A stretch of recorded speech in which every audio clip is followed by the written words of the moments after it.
how long will it take you to get to band 7 on the IELTS test? So this is the golden question, the question that I get asked so often by students. So let's talk about how long it might take you, the reasons why, and good strategies for getting there as quickly as possible.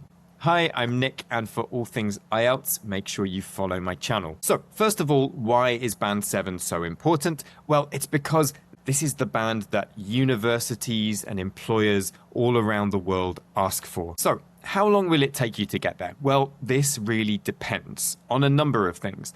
First thing, it depends on where your starting point is, right? If your current level is 6.5 and you're trying to get to a 7, okay, you've not got too far to go.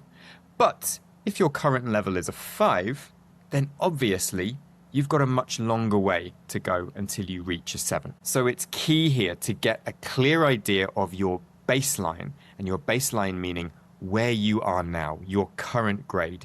And to do this, you need to take a full mock test, and you need a tutor to test your writing and your speaking so that you can get a realistic grade. I can help you with this. The link's in my bio. It's also important to remember that the IELTS grades get a bit more difficult as they go up.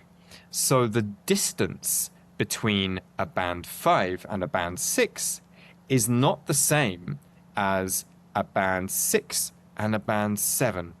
There's more of a distance between a band 6 and a band 7. And this is partly because of the IELTS criteria, but it's also because learning a skill gets more difficult the further up we go. When you're a beginner at a skill, you learn very quickly. You learn lots of things very quickly. And so you go like this with your learning.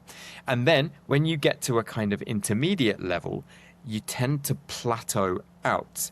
And you have to work really hard in order to carry on making progress. And that's with any skill, not just language learning. Now, research suggests that you need somewhere between 200 and 300 hours of focused study to move up one proficiency level. So for example, from B1 to B2 or B2 to C1. 200 to 300 hours, that's quite a lot of study. Realistically, that's about a year of study. And here, I'm not just talking about listening to podcasts or watching movies. I'm talking about active, focused English study. So there's a lot of work that needs to go into this. It can also depend on your language background as well. So native speakers of languages that are closer to English, so other European languages like French or German or Spanish, speakers of these languages tend to make progress more quickly in English, whereas speakers of different types of languages like Chinese, Japanese, or Arabic, these are very different languages, and these have less in common and therefore need more time, particularly for things like fluency and natural phrasing in the language. Another really important aspect is what you're doing with your time. So for example, studying English for 1 hour a week is very different from studying English for 1 hour a day. If you're studying 1 hour a day, you're going to make much more progress than once a week. Also, as I mentioned before, passive study, so watching movies, listening to music, listening to podcasts, these are all good, but they're not active, they're not communicative. So you need to make sure that you're using your language, that you're communicating in English, and that you're practicing and focusing on new parts of the language to help you develop.